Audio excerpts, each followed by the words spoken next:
What's it like looking after the safety of important people? Obviously, I looked after Michael Jackson many years ago, and there was about 5 or 6 of us on that job. Yeah. So although it was a stressful job, not as stressful as the others, all the others I've been with, I've been on my own. Yeah. So that makes the whole job, it's a totally different thing, really. So yeah, it just depends on how many people you got with you. But when you're on your own, it's very stressful. It's interesting to me with people of that level of fame, and also someone like Michael Jackson, who was famous his entire life. Yeah. And it's, it's kind of similar to how things were for Princess Diana and people like that, of just the logistics of traveling and having people around you always is a huge undertaking. And so when you are sort of employed with the capacity of looking after Michael Jackson, what sort of things would you have to be mindful of and also have to plan for? And what sort of things did you have to plan for? It's very hard to move him around because you couldn't just go, some of the other A-listers I've been with, if you wanted to go for a walk in the park, put a big jacket on him and just both of you went and did it, you could probably get away with it quite easily. But Michael Jackson, we didn't move him unless it was a scheduled trip and we really had to go on it because it's just impossible. It was, 5 or 6 deep with fans outside of the hotel 24 hours a day. Some of them had black cabs on meters constantly so they could jump in and follow us. That's amazing, that, isn't it? Yeah, where they get their money from, I don't know. And some of them followed him all around the world, wherever he went and did exactly the same thing. So it's scary, really. It ruins your life. People don't think about that when they think about... There's a Jonathan Ross saying, he remembers the first time he got someone asked for his autograph and like the feeling of that and the excitement of that. Because there comes to a point when you're sort of that well known that it takes something away from you that you can never get back without sacrificing everything else, really. Yeah, that's without anyone in the film, music, model industry at a high level, that's an occupational hazard that you sign up to when you go and decide you're going to do those jobs. Yeah. So you've always got to be aware of it. Obviously, some people get bigger than others, but you just have to do things differently. But that's the trade-off. Yeah. You can't be on the TV as a singer. You can't be in films as an actor and not be seen. Yeah. So that's the trade-off, unfortunately. How do they deal with it mentally? Some better than others. Yeah. Look, all these people are people. They're still normal people. They go to the bathroom, they sleep at night, they laugh, they wake up, they get depressed, they have fun, they laugh. They're still fundamentally, they all started off the same way as everyone else. Yeah. So they probably a lot more of them have problems than what you realise. And they're probably more mundane problems than you'd expect as well. Yeah, well, they still get the whole days of they don't want to go to work, don't feel like it today. It's when they do go to work, it's a lot of effort and a lot of people looking at them, and they have to put 110% into everything they're doing to get through their day's work. And if you're not feeling it that day, you can't just chuck a hoodie on and go to work and do the minimum. Yeah, we were talking briefly about Cobham and places like that, and. It just reminded me because of Amanda Holden, but I went to see the Palladium Panto one day when Simon Cowell was in the audience, and they waited until the audience were in, and then lights go down and he comes in, and then just before the interval they keep everyone in their seats and he goes out through the back door. Yeah. And I suppose, that's an environment where Amanda Holden's there. So obviously people are going to have more interest in Simon. And I think his son, Eric, was super young then. It was probably 5 years ago, maybe slightly longer. What's the process? If you're with someone like, I don't know, Michael Jackson or whatever it may be, and they want to go and do something, what's the process for getting them to be able to have any sort of sense of normality and go and see a show in the West End? Well, we did exactly that anyway. We went to see Mary Poppins with him and his 2 children. Yeah. Which at the time I couldn't really work out how he was good. I wasn't in charge of that job, by the way. I couldn't really work out how he was going to do it. So we got there and we got him around the back and took him into a sort of a safe room, if you like. And they said, right, we're going to take him in when the lights are down. Yeah. Which is what we did. And it worked fine. We had a security guard on each end of the row that he was sitting in. They had a whole empty row for him. No one really noticed him. But they weren't that smart on getting him out. Yeah. And the lights come on. You had to run. It's a mess. Even the actors stopped. Really? The show stopped. I was thinking this, right? Because, when I can always remember, I spoke to Debbie, my auntie, about when they were in the West End.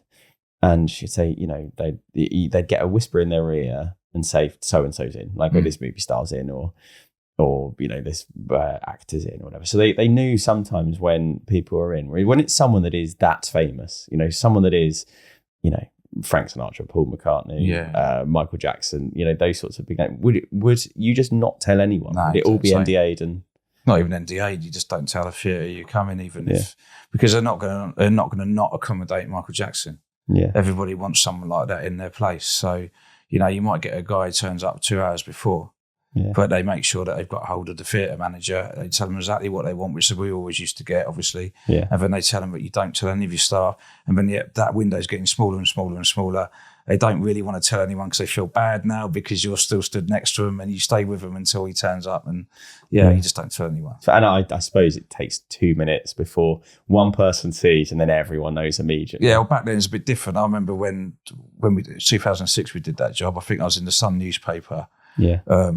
I was on MTV and the BBC News, and that was it. Yeah. Because there was no social media or anything else.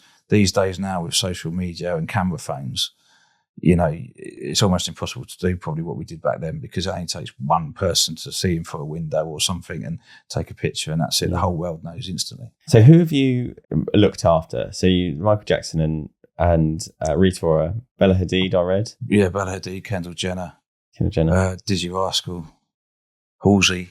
Yeah. Charlie XCX. Have you had anything happen with any of them where you've had to intervene? No, I don't get problems. Yeah.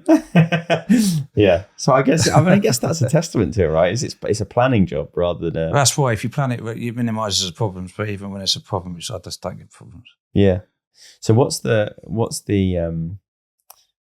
like what's the process? Is it if they have a big arena tour or a big show or something, or a red carpet event, and they want to make sure that they can do what they need to do without worrying about external risk? Is that effectively when you come in? All those people, pretty much all those people, like Bella and Kendall. I'll be with them the whole time. They're in London. Yeah. So you meet them at the airport and then back to the airport. Yeah. So I do that with them. Jackson was the same. Dizzy, I just used to do it on certain occasions. Yeah. Halsey was pretty much the same airport to airport. Yeah. Rita in the UK was as and when, but we did do a bit of Europe, which we were in Europe with all the time. Yeah. Naomi Campbell was as and when. Yeah. Do you know what? I can't remember after people. Yeah. I've missed people. Well, I suppose you're there sort of in such work mode. You're not there, there to enjoy yourself. So you're kind of, your eyes on the job, I suppose. I wanted to get paid. Yeah. So all I wanted to do is it's just a day's work for me. Yeah. You know, by the time I got to celebrities, I think I'd already been a 10-year a bodyguard for 8 or 10 years. Yeah. And I'd done everything from, the Middle East to working with high net worth diplomats. You're not going to get a bigger celebrity to work for than Michael Jackson. Yeah. Which was one of my first jobs in London, so it kind of spoiled the rest of my career. The novelty was gone. Yeah, it's gone instantly, yeah. Like, so God's sake, Rita, I loved being a bodyguard at the time, and that was my job, and I didn't care whether you was a celebrity or whether you was high net worth or whether you was royalty. That's all I worried about. So, and ultimately I went to, near the end, because like any job, the novelty wears off. I finished it all in 2018, I think it was, because I just had enough of it. Yeah. It's just like anything, you can do too much of something, and it was time for a change. Yeah.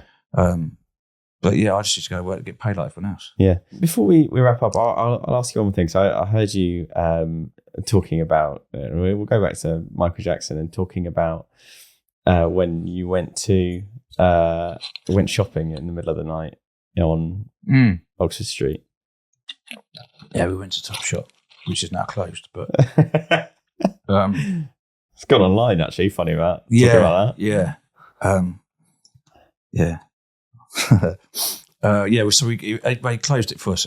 I opened it for us at like 12 o'clock midnight, 12:30, something like that. Yeah. Just so we had free reign of being able to walk around and pick what he wanted, really. Yeah. Which is great. I mean, it was a late finish, but did you get to try anything on yourself? Just go, I've got this whole shop to myself, or do you have to just sort of? Well, it didn't really matter to me. I'd go in Top Shop any time I want. Oh, that's true. That's true. It weren't that much of a novelty, to be honest.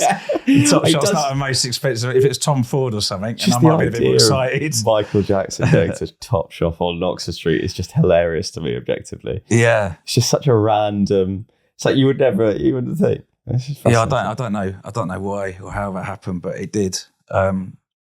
We was going to the World Music Awards. That's what the visit was for. He got an award, and I think he was meant to wear the Top Shop clothes. Yeah, but he didn't. But that's what he was meant to. Yeah.